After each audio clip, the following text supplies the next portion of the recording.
Bonjour à tous et à toutes sur ce nouveau Prium Live. On est ravis de vous accueillir, Hélène Dieppe, Robin Lepercq et moi-même, sur cette thématique qui est comment trouver des missions. Donc Prium Live. On a au sein du groupe Prium, on a lancé les lives il y a 2 mois seulement.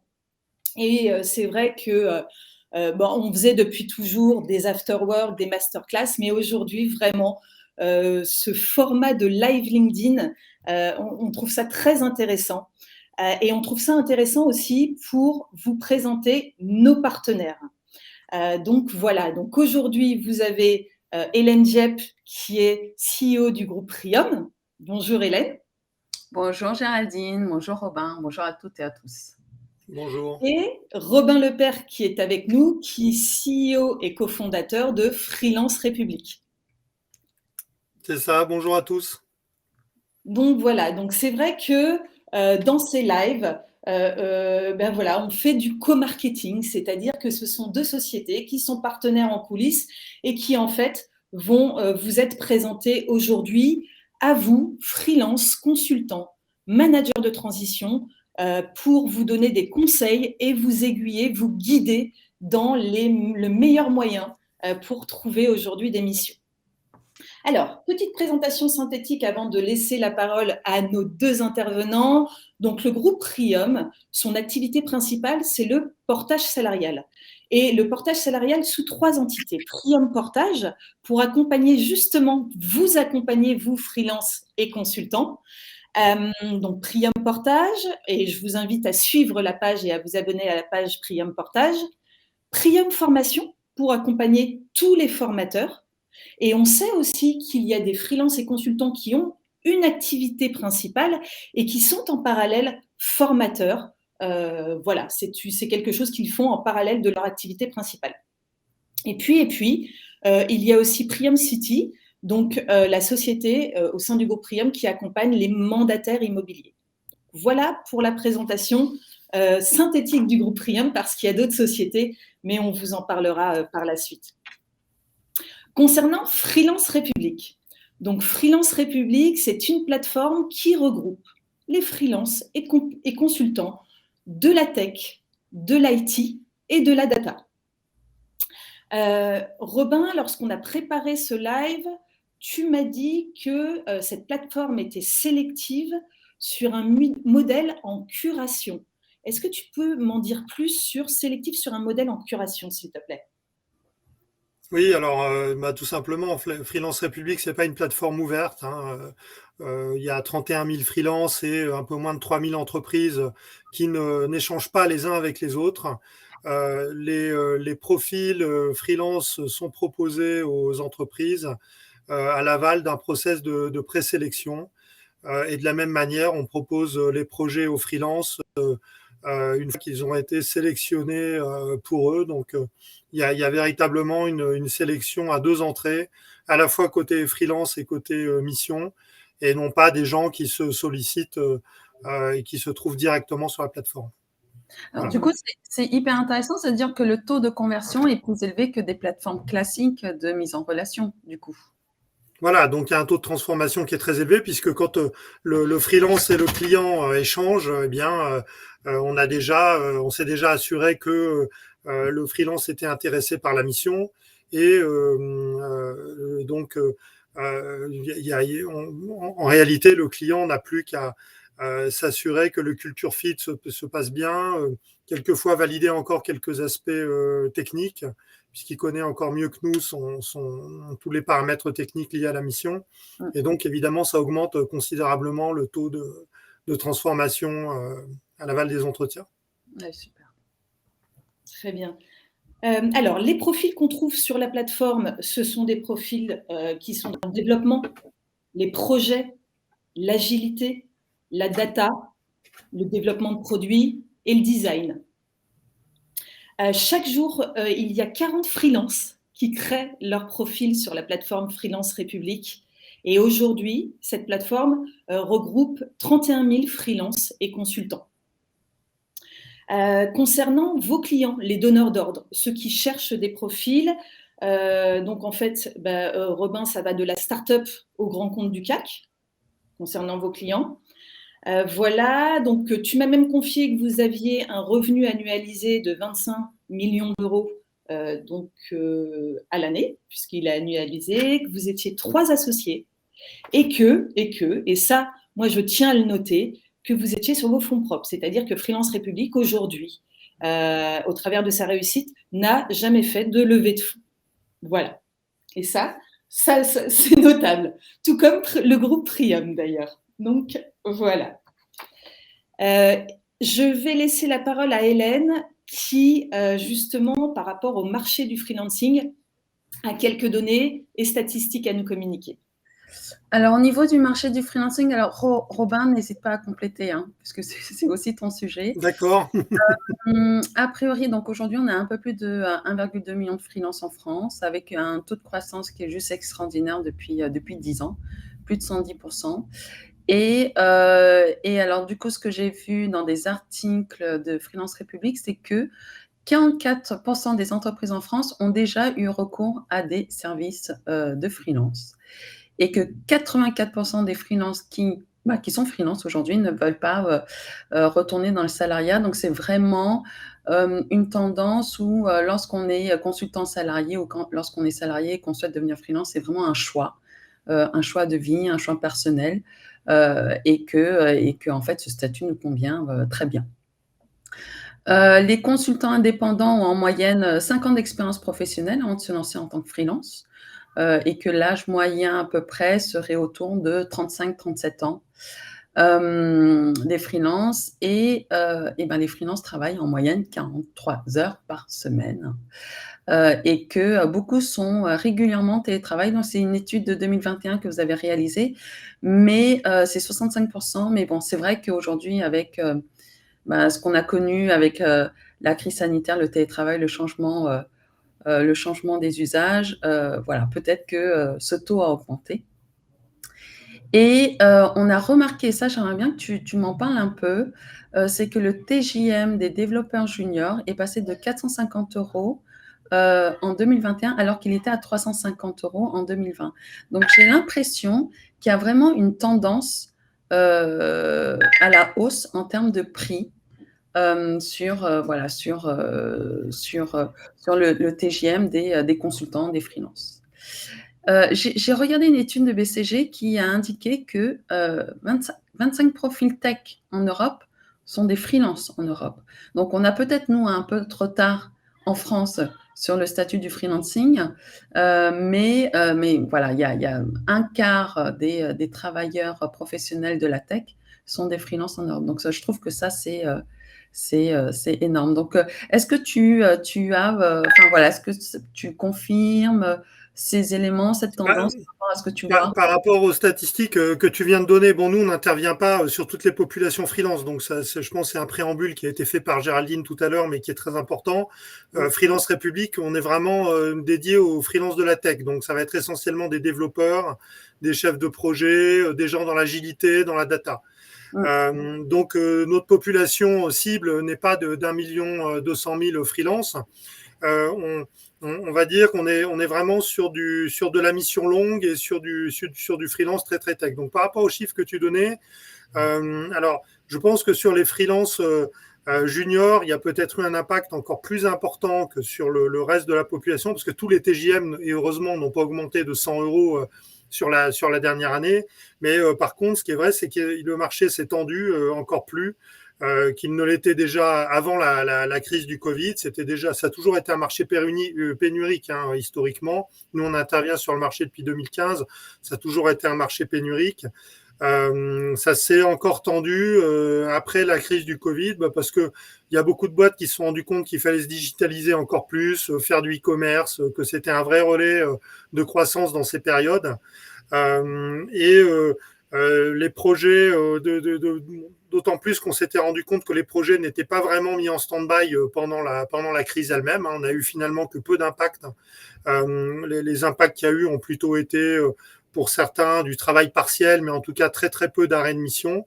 Et quand le marché est vraiment reparti on va dire, il y a à peu près un an et demi, eh bien, le marché s'est encore plus tendu et donc on est allé chercher sur des projets des profils un peu plus juniors et ça a eu pour effet de faire monter les TJM.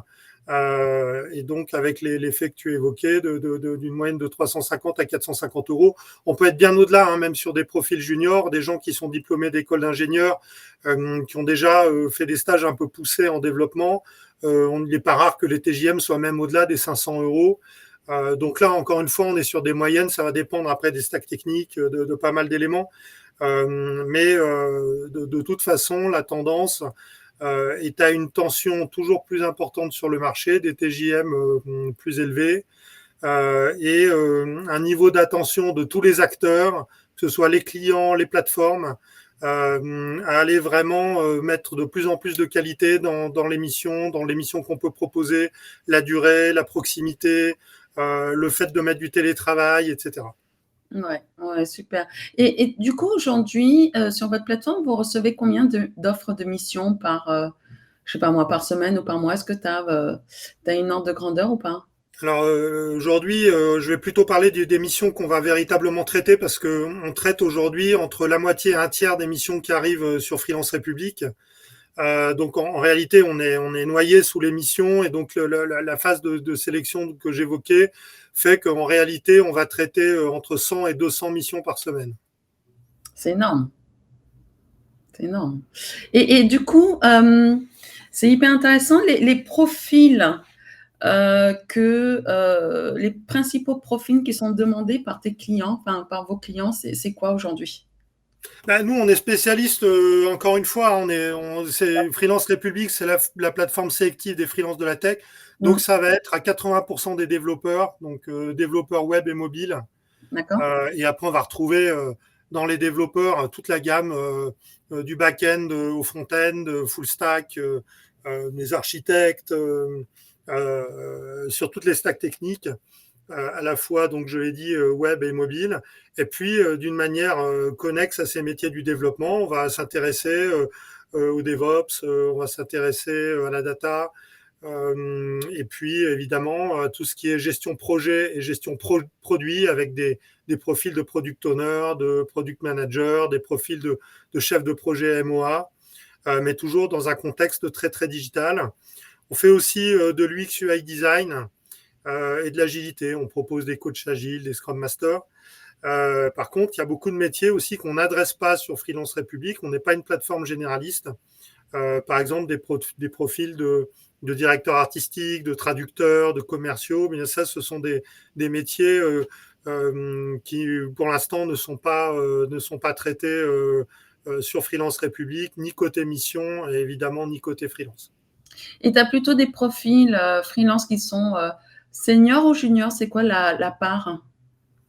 Alors, encore une fois, on est sur des missions longues à forte expertise, donc on va être plutôt sur des profils confirmés. Donc, ce qu'on appelle confirmés, c'est des gens qui ont entre 3 et 7 ans d'expérience. On a également des profils juniors et des profils très seniors, mais on va dire notre cœur de métier va être sur les profils confirmés. Il arrive qu'on propose des missions pour des débutants, mais ça va représenter moins de 10% des missions qu'on va proposer sur Freelance République. Ouais, Voilà. super. Hyper intéressant. Merci beaucoup pour ce panorama. Avec plaisir. Moi, d'un point de vue extérieur, j'ai l'impression que tous les développeurs qui sont notamment en France sont tous en mission. Comment on fait pour... est-ce que Freelance République débauche des développeurs? Enfin, comment ça se passe? Parce que le marché est tellement tendu que... Alors, ouais, par rapport au choix du développeur d'aller sur une le, mission Freelance République. en fait, on va dire la doctrine chez Freelance République, c'est pour ça qu'on a choisi ce nom aussi de Freelance République quand on s'est lancé, c'était d'apporter un peu de nouveauté sur le marché, qu'on estimait être un marché trop fermé, trop opaque. Donc on s'est dit on va arriver sur le marché déjà en étant transparent sur les TJM, sur les marges, sur la disponibilité des gens, etc. Donc il faut voir que Ce qui nous permet d'être efficace, c'est toute la proximité qu'on met avec les communautés et avec les freelances à l'amont du moment où les missions nous sont proposées. Quand une mission arrive chez Freelance République, on sait déjà à peu près à qui on va proposer la mission. Et comment on fait pour savoir à qui on va proposer la mission? En fait, tout simplement, on a une organisation interne avec ce qu'on appelle des talent advocates. Ces talent advocates, ils sont spécialistes de stacks techniques, et dans ces stacks techniques, ils échangent au quotidien avec les freelances. Et du coup, ils savent qui est dispo, qui travaille sur quelle mission, pour qui la mission va bientôt se terminer, qui a un peu fait le tour de sa mission, en a marre, vous souhaiterez changer de stack technique, aimerait bien partir sur un autre projet. Et du coup, c'est toute cette connaissance qu'on a à l'amont qui fait qu'on va être super efficace au moment où la mission arrive pour dire, voilà, dans notre communauté, on sait qu'il y a un tel et un tel qui potentiellement pourraient être intéressés par cette mission parce que ça va coller parfaitement à ce qu'ils nous ont dit. Et donc, à ce moment-là, on les appelle, on leur propose la mission. Et quand ils sont intéressés, et seulement s'ils sont intéressés, on va proposer la mission au client. Donc, on n'est pas du tout, comme sur certaines autres plateformes, dans un système automatique où vous recevez des emails pour des missions qui ne correspondent pas à ce que vous faites, qui ne correspondent pas à votre parcours. On ne vous sollicite pas à tort et à travers quand vous êtes déjà en mission. Donc, on n'appelle pas des gens en mission, sauf si on a de bonnes raisons de penser qu'ils sont dispo. Donc, bonne raison de penser qu'ils sont dispo, c'est mise à jour, par exemple, de leur profil, soit sur Freelance République, soit sur toute autre plateforme, d'ailleurs, parce qu'on a une vision assez large de tout ce qui se passe sur le marché. Donc, c'est intéressant de voir qui a mis son profil à jour, pourquoi, qu'est-ce qui a été mis à jour, qu'est-ce qui peut être recherché, quelles connaissances on a du freelance. Et donc, c'est comme ça qu'on arrive à être efficace. Ok. Donc, en évidemment, on travaille sur tout ce qui est proximité géographique, télétravail, qui souhaite ou pas faire du télétravail, qui est prêt à travailler à quelle distance de chez lui, évidemment à quel TJM. Donc, on n'appelle jamais quelqu'un qui a un TJM à 600 € pour lui proposer une mission à 450, par exemple. C'est pas possible. D'accord. Mais vous avez ok. Alors, est-ce que c'est les talent advocates qui font ce travail ou il y a un algorithme chez Freelance République sur la plateforme pour pouvoir justement faire ce travail dont tu viens de parler? Alors, il y a forcément un petit algorithme parce qu'avec 31 000 profils, on est obligé de mettre un peu d'intelligence artificielle pour aller sortir les profils théoriquement qui correspondent le mieux à la mission. Mais l'enrichissement de la base, et une fois que l'intelligence artificielle, entre guillemets, a fait son boulot, c'est le talent advocate de toute façon qui va prendre attache avec le freelance, lui parler de la mission, voilà, lui donner tous les détails, calculer avec lui le temps de trajet, etc. On passe beaucoup de temps avec les candidats. Hein. Quand les gens s'inscrivent chez nous, il y a une première phase de qualification des profils qui peut prendre une demi-heure, 3/4 d'heure facilement, hein, de screening du parcours. Et puis après, quand on parle de la mission, c'est pareil, on peut encore passer un quart d'heure, une demi-heure au téléphone à bien évoquer tous les paramètres de la mission. En général, on connaît bien les clients, donc on peut aussi parler de la dimension culturelle, relationnelle qu'on connaît dans les équipes. Donc, on enrichit quand même assez bien voilà, toute la présentation qui va être faite des missions. Et les candidats, en général, ont tous les éléments pour se décider. Alors, il y a une question, du coup, par rapport à nos auditeurs. Il y a Fabien qui demande, est-ce que les TJM varient beaucoup selon la durée des missions? Alors en théorie, souvent les développeurs ou on va dire les freelances même en général ont un petit peu en tête de TJM en disant voilà, si je suis sur une mission d'expertise, mon TJM va être plus élevé, sachant que les missions d'expertise sont des missions plus courtes. Peut-être que c'est le sens de la mission, de la question de Fabien. Ou alors un TJM qui est un TJM classique, sachant qu'en général, et en tout cas dans nos métiers, les freelances sont plutôt à la recherche de missions longues. Chez Freelance République, de toute façon, on n'adresse aucune mission de moins de 6 mois. Donc, de toute façon, sa mission ne fait pas 6 mois, elle ne sera pas traitée chez nous. Donc, on ne propose pas de mission de moins de 6 mois. On peut être amené à proposer des missions d'expertise au cas par cas, donc à des freelances bien identifiés, dans un contexte bien particulier. Par exemple, un contexte où le freelance pourrait être entre deux missions ou dont on sait qu'il a pris une mission à temps partiel pour une raison bien précise. aller proposer une mission d'expertise, mais ça sera très très rare. Donc on sera, nous, en tout cas, presque systématiquement dans le cas de la mission classique, c'est-à-dire une mission longue. En moyenne, chez nous, les missions, c'est 18 mois. On s'est amusé à calculer, et c'est une série, je dirais même série toujours en cours, puisque on a certaines missions qui durent 2, 3 ans, voire plus. Et donc voire beaucoup plus, donc des gens qui viennent comme ça gonfler la moyenne, mais en tout cas on raisonne toujours plutôt sur le TJM un peu classique sur une mission longue.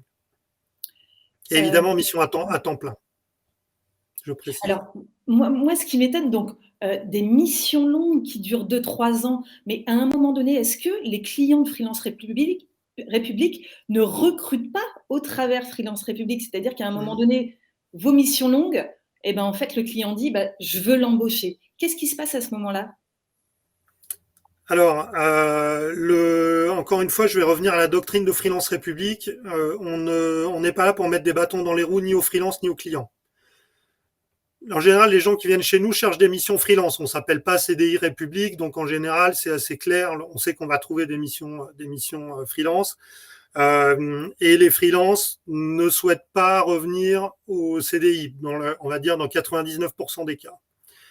Ceux qui souhaitent néanmoins s'ouvrir au CDI, bon déjà ils ont la possibilité de l'indiquer sur la plateforme, ils viennent simplement cocher une petite case en disant je suis ouvert au CDI.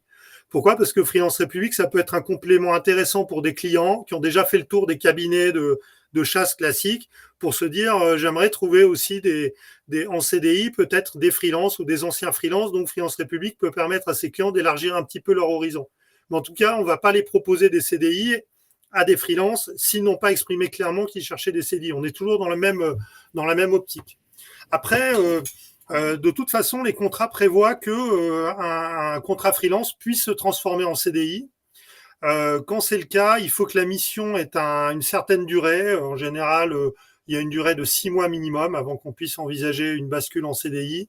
Et dans ce cas-là, il y a une rémunération pour Freelance République qui est à la charge du client, d'ailleurs comme toute rémunération de Freelance République, puisque chez nous, les freelances ne payent absolument rien, ni abonnement, ni fee d'aucune sorte, ni quoi que ce soit. C'est toujours le client qui paye les honoraires de Freelance République, qui sont un pourcentage de tout ce qui va être facturé. Et dans le cas d'une embauche en CDI, là, il y a un flat fee d'un montant en général qui est négocié avec le client, qui est entre 5 et 10 000 euros. Donc, je le dis de manière très transparente. Et donc, une fois que le client a réglé ce flat fee, on autorise le client à recruter le freelance, si le freelance est d'accord, bien sûr. Est-ce que tu as des missions à l'international? C'est quoi tes clients, ils sont basés où? Non, nous, on a des missions qu'en France, pour des freelances basés en France. Donc, les freelances, même si j'ai vu passer quelques questions sur la notion de télétravail, évidemment, il y a énormément de missions en télétravail. Aujourd'hui, la norme, c'est 2 jours de télétravail, 3 jours sur site. Plus rarement, 3 jours de télétravail, 2 jours sur site. D'ailleurs, c'est le rythme qu'on a, nous, chez Freelance République. On a 3 jours de télétravail par semaine.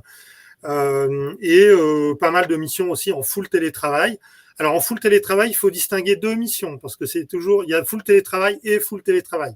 Il y a le vrai full télétravail où il n'y a pas besoin de passer une tête chez le client. Donc là, vous pouvez être basé à Nantes et prendre une mission dont le client est basé à Marseille. Et puis, il y a la mission où il y a besoin de passer une tête de temps en temps parce qu'il y a un Scrum Meeting, un lancement de projet. Et là, en général, c'est une fois par semaine ou une fois par mois, une fois tous les 15 jours. Et là, ça suppose d'être pas très loin. Donc, effectivement, on peut prendre la mission à Marseille, mais il ne faut pas être beaucoup plus loin qu'Aix-en-Provence. Alors ça, c'est hyper intéressant, justement parce que c'est une vraie demande des freelances d'être en télétravail, et pas que, aussi des salariés. Est-ce que tu vois une tendance où les clients acceptent plus facilement du full télétravail là où ils l'acceptaient pas avant? C'est devenu la norme avec le Covid, on ne va pas se le cacher, y compris les clients les plus conservateurs, si j'ose dire, en matière de télétravail. On en connaît quelques-uns, notamment dans l'administration, des gens qui n'étaient pas très ouverts au télétravail et qui sont venus au télétravail, à la fois parce qu'ils se sont rendus compte que le télétravail ne se soldait pas par un manque d'efficacité, même quelquefois se solde plutôt par un surcroît d'efficacité. C'est plutôt le retour qu'on a eu, nous, des clients, en tout cas. Et puis, surtout parce que maintenant, c'est devenu la norme. Donc, si vous ne proposez pas de télétravail, les freelances ne viennent pas chez vous. Donc, c'est aussi simple. Yes. Alors, on a deux petites dernières questions et puis après, on va passer au sujet suivant. Par rapport aux missions que Freelance République propose, est-ce que tu as l'intention d'étendre vos missions pour des graphistes? Alors, on a déjà des missions pour les graphistes extrêmement rares, puisque je crois qu'on a encore mis en place une mission pour un graphiste chez EDF hier ou avant-hier. Donc ça arrive, et dans ce cas-là, évidemment, on va solliciter les graphistes qui sont inscrits sur Freelance République. Par contre, voilà, c'est vrai qu'on est clair avec ceux qui s'inscrivent en leur disant on n'a pas beaucoup de missions de graphistes, donc ne vous attendez pas à ce que Freelance République vous sollicite régulièrement sur ce type de mission. Mais ça arrive.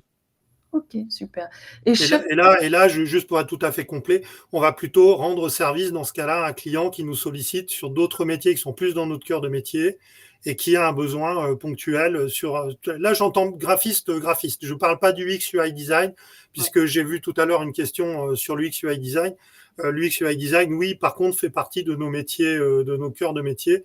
Donc là, on a régulièrement des missions autour de l'UX UI design. Chez des clients comme Renault Digital ou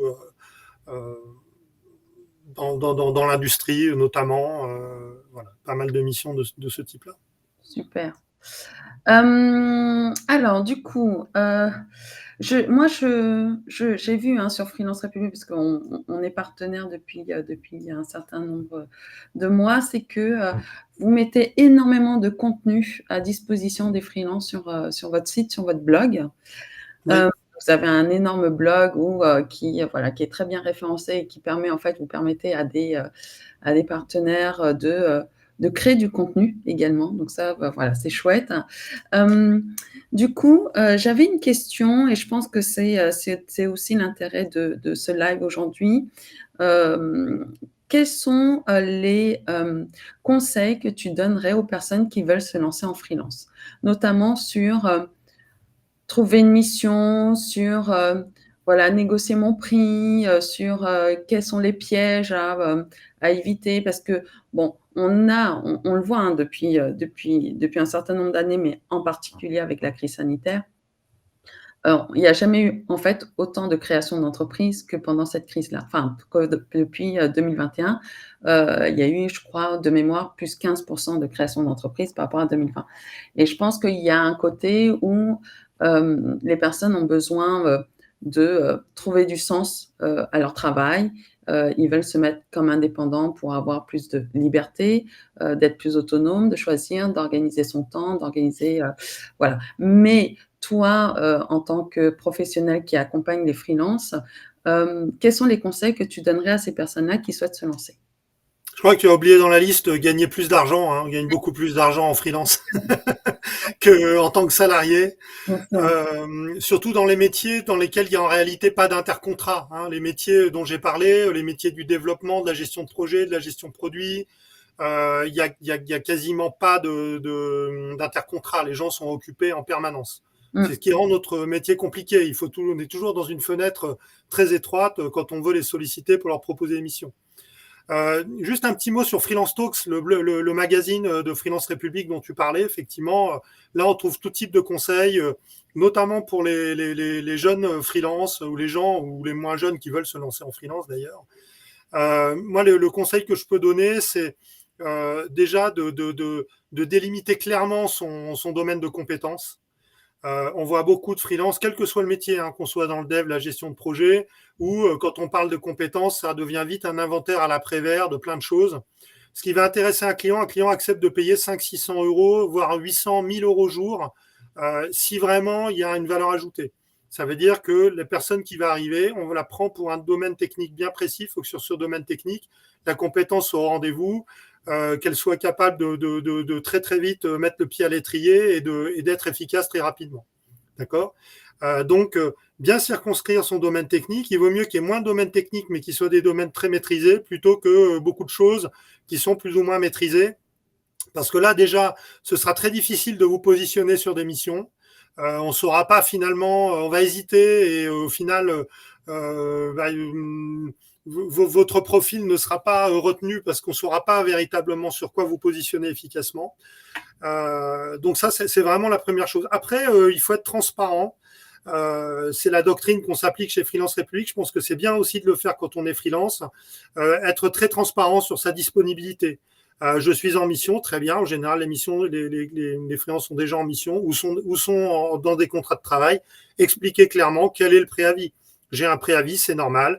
J'ai un préavis. Est-ce qu'il est négociable ou pas? Ça sert à rien de dire mon préavis est négociable si au final il n'est pas négociable.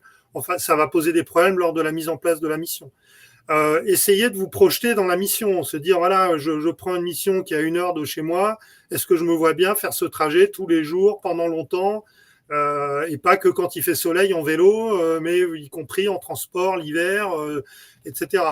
Donc, ne pas avoir peur de se poser les questions ou de poser les questions à un client ou à une plateforme parce qu'on a peur des réponses. Hein. Essayez véritablement d'aller cocher comme ça tous les aspects potentiellement, tous les freins qu'il peut y avoir autour d'une mission. Et puis, dernier point, sur la partie TJM, pas hésiter à prendre du conseil auprès de vos communautés, échanger avec d'autres personnes qui font le même métier que vous pour avoir une bonne idée du TJM. Nous, évidemment, chez Freelance République, on a une très bonne idée. Vous pouvez échanger avec les talent advocates qui vous diront, voilà, en fonction du métier, quels sont les TJM auxquels vous pouvez prétendre, sachant qu'on a intérêt à vous vendre le plus cher possible puisqu'on est payé en pourcentage de ce que le client va vous rémunérer. Mais on a toujours intérêt à avoir un TJM qui est un TJM de marché plutôt qu'aller proposer un TJM trop élevé qui va être un repoussoir derrière pour les clients. Voilà. Donc il faut encore une fois travailler en transparence et d'une manière faire pour tout le monde pour que les choses soient efficaces. Et à partir du moment où on a ce discours de vérité, on dit voilà, je ne sais pas tout faire, mais ça je le fais bien. En termes de TJM, j'ai telle fourchette. Et voilà les efforts que je suis prêt à faire et ceux que je ne suis pas prêt à faire, ben, ça rend les choses beaucoup, beaucoup plus efficaces. Yes. Alors, du coup, il y a une question qui est hyper intéressante. Du coup, moi, ce que j'entends, hein, c'est que Freelance République présélectionne, connaît ses freelances, les accompagne, d'accord, et pour leur trouver la mission idéale par rapport à leurs compétences et leurs souhaits, télétravail, etc. etc. Bon. Et de plus en plus de personnes veulent évoluer en termes de Slack technique. Et donc, Rachid, justement, pose la question, comment est-ce que vous faites pour accompagner ou pour trouver des missions de freelance pour des personnes qui souhaitent changer de Slack technique? Et ça rejoint la question de Badi, je pense, c'est quelle est la part de demande des développeurs back-end du type Java par rapport au profil full stack? Parce que peut-être que des développeurs back-end Java souhaitent évoluer vers des missions plutôt full stack, tu vois. Bah, il y a les deux. Hein. On a à la fois des demandes purement back-end Java et des demandes full stack, souvent sur des stacks Java Angular, mais également des demandes back-end. Donc, il y a pas de, évidemment, il y a un petit peu plus de demandes full stack parce que même quand on est dans un contexte back-end, c'est toujours intéressant que le développeur ait fait un peu de front. Mais vous trouverez les deux, en tout cas chez nous. Je pense qu'on reflète assez bien le marché, donc il y a aussi des demandes, des besoins purement back-end. Après, pour les gens qui veulent évoluer dans leur stack technique, souvent ça va se faire au travers d'une mission, effectivement, dans laquelle on va vous faire venir parce que vous avez plutôt une expérience sur la stack que vous voulez quitter ou le parti de stack que vous voulez abandonner. Et puis, parce qu'il va y avoir une évolution naturelle dans l'entreprise et dans la mission vers la nouvelle stack technique. Et là, vous allez accompagner cette migration technique. Et c'est comme ça que vous allez vous former aux nouvelles technos sur lesquelles vous voulez aller. Donc, c'est important de bien connaître, quand on parle de la mission, quand on échange avec vous, justement, d'avoir un peu cette vision autour de la mission, de savoir ce que sera la mission dans 6 mois, dans 1 an, et de quelle est l'évolution qui va être opéré au niveau de la mission et donc vous aider à prendre ce virage. Rares seront les clients qui accepteront une compétence technique en dehors de la stack sur laquelle elle est compétente en se disant je vais faire le pari d'une montée en compétence du profil. Ça peut arriver, notamment sur des profils juniors, mais c'est assez rare. On le voit, mais c'est pas c'est pas se dire je suis sur une stack X, je passe sur une stack Y et je vais chercher la mission sur la stack Y. Si vous n'avez pas d'expérience à proposer, ça sera quand même problématique. Donc, c'est plutôt évoluer pendant la mission, en fait, ce que tu conseilles. Ouais. C'est vraiment ça. Il faut qu'il y ait un recoupement d'au moins les 2 tiers avec la stack du client, et puis il y a un tiers qui peut être amené à évoluer. Okay. Voilà, par exemple, sur du front-end, quelqu'un connaît bien certains frameworks de JavaScript, a envie de faire du Vue.js, eh bien, même s'il n'est pas très très fort sur Vue.js, un client peut accepter qu'il monte en compétence sur Vue, même si c'est pas une techno qu'il a pratiquée dans le passé en fonction du background. Ouais, super. Pour prendre un exemple un peu concret, quoi. C'est hyper concret, en fait, tes exemples, donc c'est super, je pense que ça parle. Alors, je vois qu'on parle de TGM, en fait, on parle bien de TJM, hein, c'est le taux journalier moyen, avec un J comme journalier. Et le pourcentage qu'on applique, je réponds directement, du coup, à Nada et à Marc aussi, a priori. Donc, nous, le markup est de 15%, enfin, entre 10 et 15% en fonction de la volumétrie client. Donc on est en théorie à 15% sur une nouvelle relation avec un nouveau client qu'on connaît pas et où a priori il y a une volumétrie faible. Donc ce sera vraiment on va dire l'équation la plus défavorable. En moyenne, on est plutôt au gré des négociations autour des 13% de markup.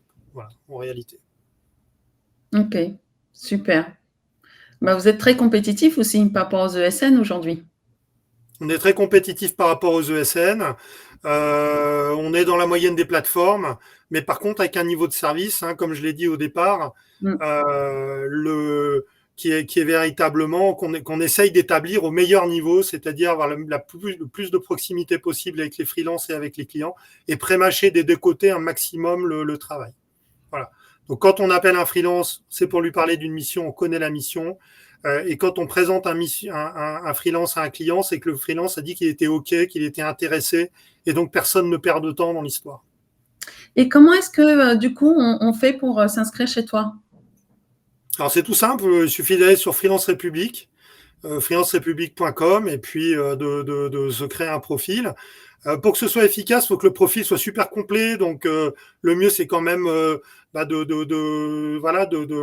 en tout cas de bien renseigner ses compétences clés. Et là, je reviens sur ce que j'expliquais tout à l'heure. Hein. Les CV sont parsés automatiquement par la plateforme, donc vous n'avez pas besoin de ressaisir tout votre parcours, tout se fait automatiquement. Mais par contre, passez quand même 5-10 minutes à écrire un petit texte d'intro, à peaufiner l'aspect compétences clés, à rajouter une photo. Et comme ça, quand les talent advocates vont vous appeler derrière, déjà, on a un bon niveau de connaissance de votre profil, et on peut venir aller apporter les derniers 5-10% qui vont vraiment rendre le profil au top. Super, super. Merci pour toutes ces infos, c'est hyper concret. Je pense que ça parle à tout le monde. Donc ça, c'est génial. Et alors, du coup, par rapport au portage salarial, parce que nous, moi, je dirige un groupe de sociétés de portage. Aujourd'hui, les profils qui sont chez vous, ils ont principalement quoi comme statut? Ils sont en auto-entreprise. Alors, l'inconvénient, c'est que tu as un plafond qui est de 72 600 €, donc c'est hyper rapide pour ceux qui facturent au moins 500 € au jour, enfin de dépasser le plafond. Donc, je pense que tu n'en as pas beaucoup.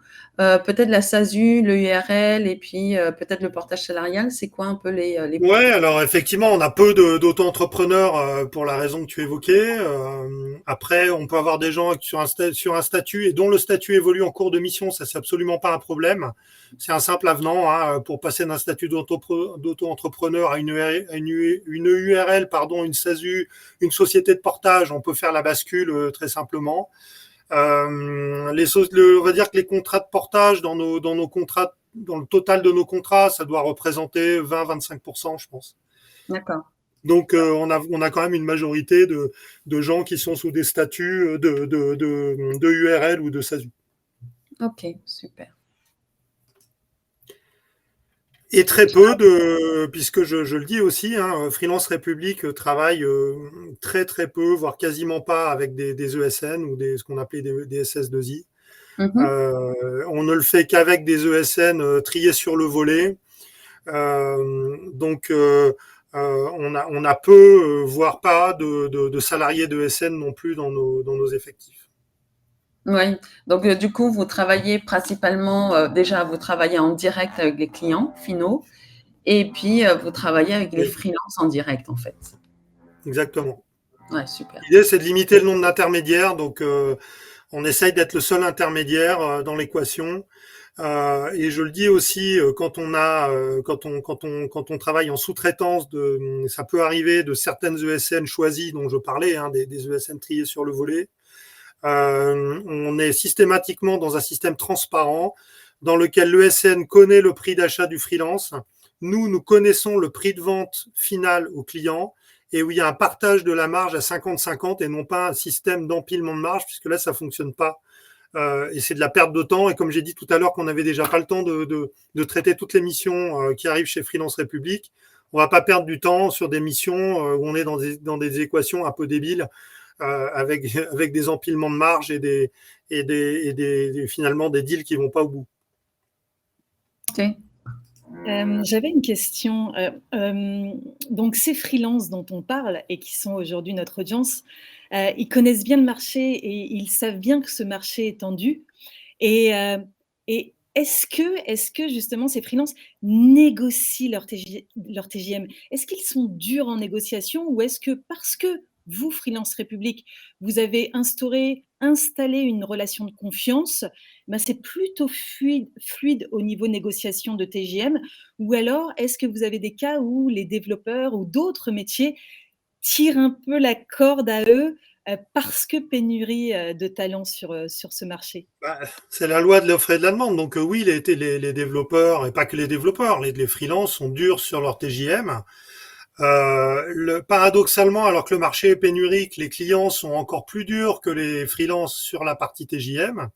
Donc souvent on sert un petit peu d'amortisseur des deux côtés. Donc encore une fois, on le fait de manière transparente. Mais oui, il y a toujours aussi, on peut dire, dans 99% des cas, une négociation du TJM dans lequel le client est amené à payer un petit peu plus, le freelance a gagné un peu moins et Freelance République également corrélativement à l'effort du freelance. En général, c'est ce qu'on fait, réduire ses propres commissions. Ok, très On essaye bien. de faire en sorte que le TJM soit pas une barrière à la conclusion d'une mission. S'il y a vraiment l'envie pour un dev ou pour un freelance, je dis beaucoup dev parce que c'est vrai que chez nous, c'est une part prépondérante de nos freelances, mais ça c'est vrai pour tous les freelances. S'il y a vraiment une volonté de rentrer sur une mission, on va pas faire capoter la mission parce que nous, on s'accroche absolument à notre commission. D'accord? Donc, l'intérêt supérieur, c'est celui du freelance d'intégrer une mission.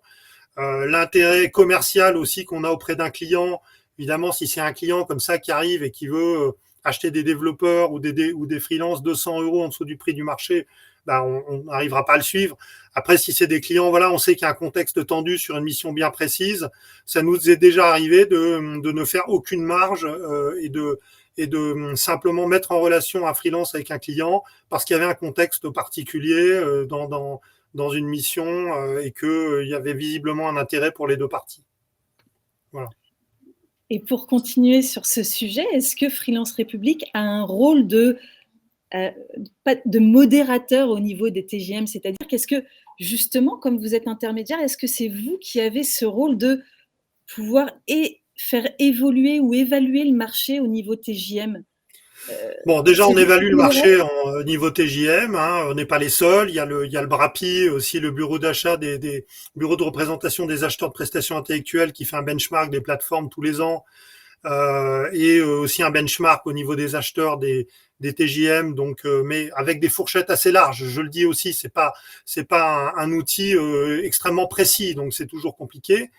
Nous, avec les freelances, on va toujours gérer 3 niveaux de TJM, c'est-à-dire le TJM de la dernière mission, le TJM souhaité et le TJM minimum. Quelquefois, les trois sont un seul et même montant, d'accord, mais autant que possible. On essaye de savoir à l'amont quelle est la marge de négociation possible du freelance. Si un freelance me dit, voilà, mon TJM est de 650 €, ma marge de négociation descend jusqu'à 620. Je ne vais pas l'appeler pour une mission à 600 €, par exemple.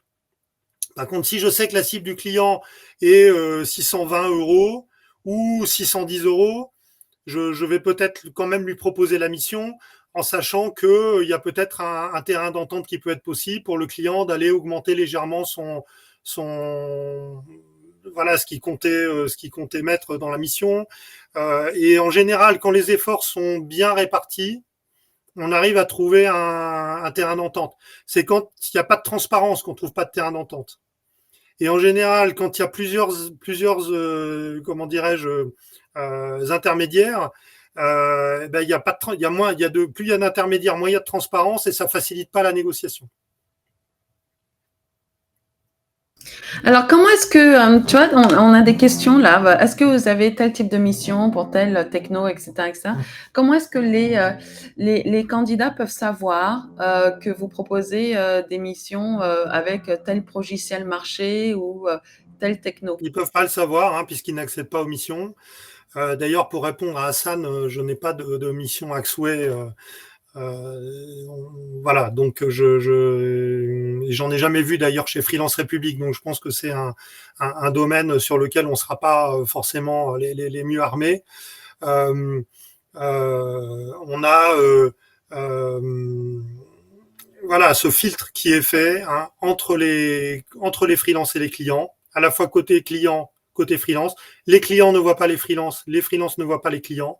Par contre, je peux vous dire qu'on a un très très beau FMS qu'on appelle chez nous le Freelance Managing System qui nous permet de gérer les missions, les profils et qu'on a complètement développé en interne pour gérer tout ça. Et quand on a la bonne mission, en général, les freelances sont au courant très rapidement. Top. En général, on propose des missions, on propose sur une mission, on va proposer des profils en moins de 48 heures.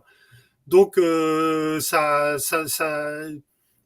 dépote, hein, si vous me passez l'expression. Il n'y a pas de voilà, de perte de charge avec des trucs qui traînent, un client qui ne sait pas si on va répondre, un freelance, très vite, on va pouvoir positionner les gens. Donc, on a besoin d'être pragmatique, savoir qui est disponible. Donc, pour ceux qui sont inscrits ou qui vont s'inscrire sur Freelance République, n'hésitez pas à mettre à jour votre disponibilité. Vous pouvez dire si vous êtes dispo, vous pouvez dire quand vous serez dispo, vous pouvez dire si vous avez un préavis, quelle est la durée du préavis. Donc tout ça, on peut le gérer très très bien. Et on a besoin d'être dans la bonne fenêtre de tir pour vous solliciter. Donc c'est très important qu'on ait cette info-là. Et Nida pose 2 fois la même question, donc je pense qu'il ou elle veut savoir. Le chef de projet télécom, est-ce que tu as des missions là-dessus? Oui, on a des missions de chef de projet, oui, chef de projet télécom, il faudrait regarder dans le détail, j'ai pas tout en tête, mais on a régulièrement des chefs des missions de chef de projet télécom, soit dans des clients qui sont dans les télécoms, soit pour des clients qui souhaitent voilà des chefs de projet spécifiquement sur ces technos télécoms. Voilà, donc oui. Alors Nidal, n'hésite pas à t'inscrire du coup sur la plateforme Freelance République du coup. Et pour être aussi réactif et pour être aussi proche, parce que tu as parlé de proximité par rapport aux freelances et aux consultants, vous êtes combien chez Freelance République? Donc chez Freelance République, on est 25. Ok. Et vous êtes basé où? Voilà, donc ça, là, je parle de l'entreprise élargie, hein, 25 personnes. Par exemple, on parlait tout à l'heure du magazine Freelance Talks. Freelance Talks, il y a déjà 3 personnes qui bossent sur Freelance Talks parce qu'il y a des articles quasiment tous les jours des nouveaux articles qui sont postés. On a aussi des freelances qui interviennent pour Freelance République. Donc, on va dire en interne, dans le dur, à temps plein, on est 20 personnes et en entreprise élargie, tous les gens qui travaillent autour du projet Freelance République, c'est 25 personnes. Ok.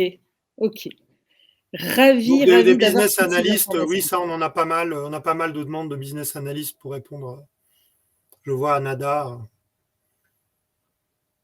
Alors, si vous souhaitez vous lancer en tant que freelance et qu'aujourd'hui, vous n'avez pas de statut, vous pouvez du coup utiliser le portage salarial. Donc Prium est partenaire de Freelance République. On est vraiment ravis de ce partenariat.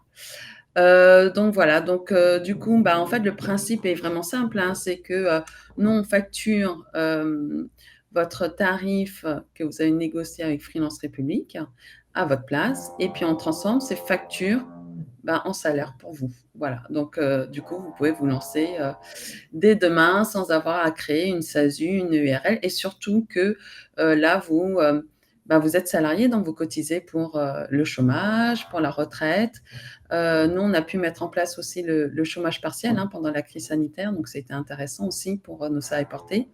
Donc n'hésitez pas également si aujourd'hui vous n'avez pas de statut et que vous avez besoin de cette protection, notamment pour faire un prêt immobilier, parce que c'est vrai que quand on est freelance, pour faire un prêt bancaire, il faut montrer 2 bons bilans.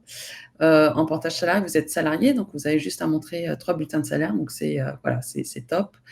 Et puis, vous démarrez tout de suite. Et comme Freelance République, vous pouvez également changer de statut. Vous pouvez très bien commencer en portage salarial et à un moment donné, vous dire, en fait, vous voulez être en URL ou en SASU, et vous continuez, vous basculez, vous signez directement avec Freelance République et sans passer par nous. Voilà, donc c'est aussi très souple, simple et très transparent. Et j'aime beaucoup le mot parce que tu l'as dit plusieurs fois, Robin, et la transparence est un enjeu qui est juste primordial dans le secteur du portage salarial pour celles et ceux qui suivent un peu l'actualité. Et nous, c'est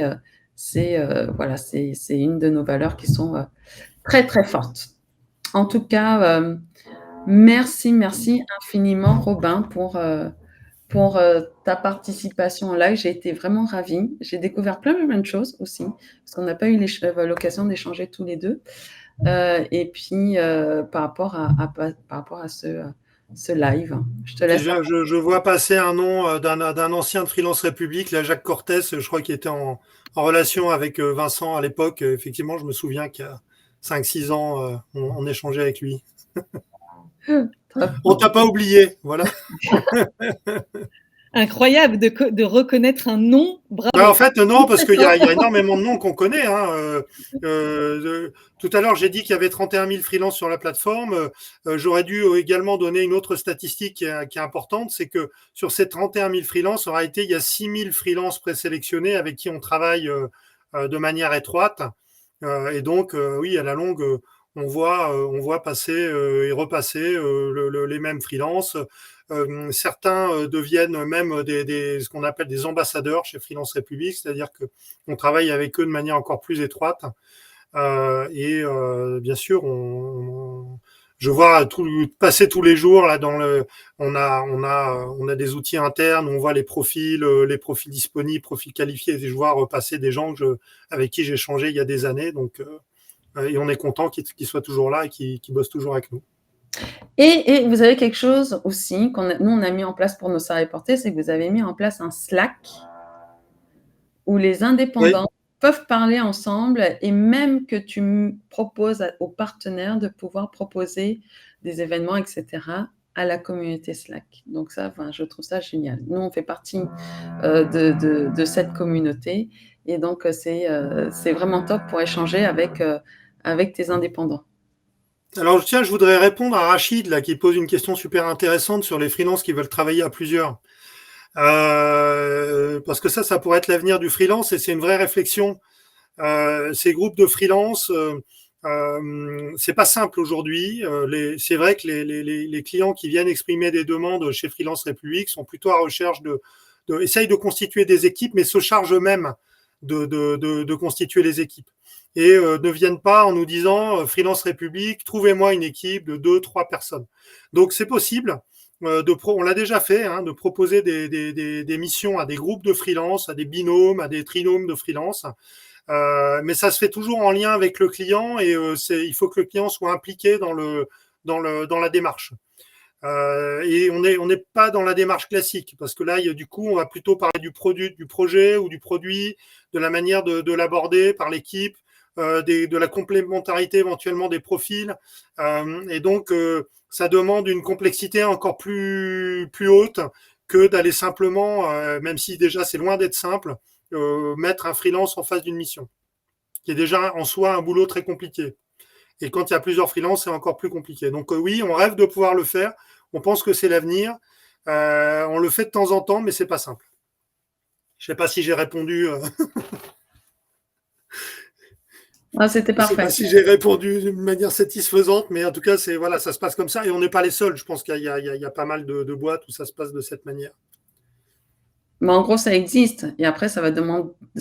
Tout existe. Ou alors un freelance qui va entrer sur une mission, qui ensuite va faire venir d'autres freelances une fois qu'il a un pied dans l'équipe technique. Donc, il y a un peu tous les scénarios qui existent. Voilà. Mais le faire un petit peu à l'amont, dans la connaissance du projet, en disant voilà, bon, vous êtes en train de constituer une équipe technique autour de telle chose. On va aller d'emblée placer un groupe de freelance. C'est quand même une complexité qui n'est pas évidente. Parfait. En tout cas, merci. Mais je me mets aussi à leur place. Je me dis que quand on a un groupe de freelance, qu'on veut bosser ensemble, ça doit être encore plus compliqué de trouver une mission. Ah oui, c'est sûr. Et puis, dans consultant technico-fonctionnel Salesforce, oui. Ça, on en a régulièrement. Mais je le dis aussi, on a ce type de demande au travers d'ESN, quand on en a. Voilà. Donc là, on sera dans le montage que j'évoquais tout à l'heure avec un partage de marge. Et on ne sera pas dans le fonctionnement où on est auprès du client final. La longévité d'un freelance, son milieu de carrière, durée indéterminée. On a même des freelances qui ont dépassé la soixantaine, voire plus. Je crois que le freelance le plus âgé qu'on ait au niveau de Freelance République a dépassé les 70 ans assez sensiblement. Il intervient à très très haut niveau dans une entreprise publique. Donc là, on va être sur des prestations de conseil. Après, ce sont des vieux sages qui proposent des prestations de conseil en organisation. Mais les carrières, on pense que les carrières vont être longues et a priori le freelancing va ne faire que se développer. Donc je pense pas que je vois pas de retour en arrière à court terme. Donc vous pouvez envisager de rester très longtemps en freelance.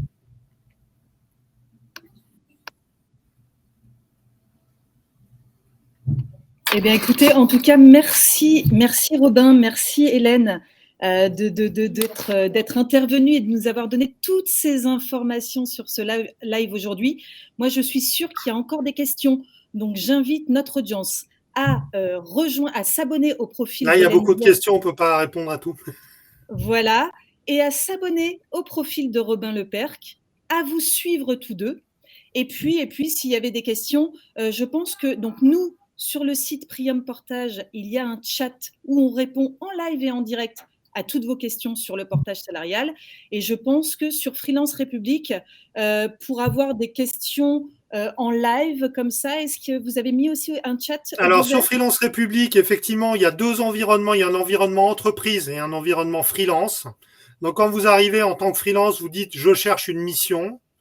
Et là, quand vous scrollez la homepage, en bas de page, il y a des réponses à plein de questions sur le TJM, sur la durée des missions, sur le process de sélection. On a essayé de répondre à un maximum de questions que vous pouvez vous poser. Donc, il y a un FAQ assez développé en bas de page, que ce soit côté client ou côté freelance. D'ailleurs, en tant que freelance, vous pouvez aussi regarder le FAQ côté client, c'est toujours intéressant. Et après, voilà, vous pouvez me suivre si vous voulez, mais allez aussi et surtout sur Freelance Talks, TALKS, Freelance Talks, qui est le blog de Freelance République et même le magazine Freelance République, où là, vous avez des articles sur des problématiques de fond. J'ai vu passer des questions sur l'évolution des TJM en dehors du développement. Oui, évidemment, il y a une évolution du TJM à la hausse sur l'ensemble des métiers et pas que dans le développement. Super. Eh ben, en tout cas, merci beaucoup Robin. Merci Hélène. C'était très, très intéressant, très enrichissant. Et je suis sûre que toute l'audience là est ravie d'avoir eu les informations que vous nous avez transmises, notamment sur les TJM. On voit aussi que c'est un sujet central et c'est bien ça qui fait fonctionner, comme tu le disais au début, c'est le cœur du business en fait. Donc, merci pour toutes ces informations, merci pour ce live. Merci à tous ceux qui nous ont suivis. Comme je l'avais précisé, donc le replay de ce live sera disponible sur le fil de la page Prium Portage. Donc, abonnez-vous à la page Prium Portage, la page entreprise, et vous pourrez regarder ou relayer à votre réseau ce live pour tous les freelances et les consultants. Et moi, je me chargerai de le diffuser dans les différents groupes de freelances et consultants sur LinkedIn. Je vous remercie en tout cas de votre participation. Merci Géraldine et Hélène pour l'invite. On est toujours ravis déjà d'échanger avec Prium et puis de pouvoir toucher plus de freelance. C'est vraiment notre matière première, si j'ose dire. Donc voilà, toujours sympa d'échanger avec les freelances et on espère vous voir sur Freelance République pour ceux qui n'y sont pas encore quand vous aurez envie d'une nouvelle mission. Très bien. Merci en tout cas. Je vous souhaite une bonne journée. Je vous dis à très vite sur LinkedIn ou sur d'autres réseaux ou même en présentiel puisqu'on peut refaire des événements présentiels. C'est top. Donc, merci à tous et excellente journée à tous. À bientôt. Salut.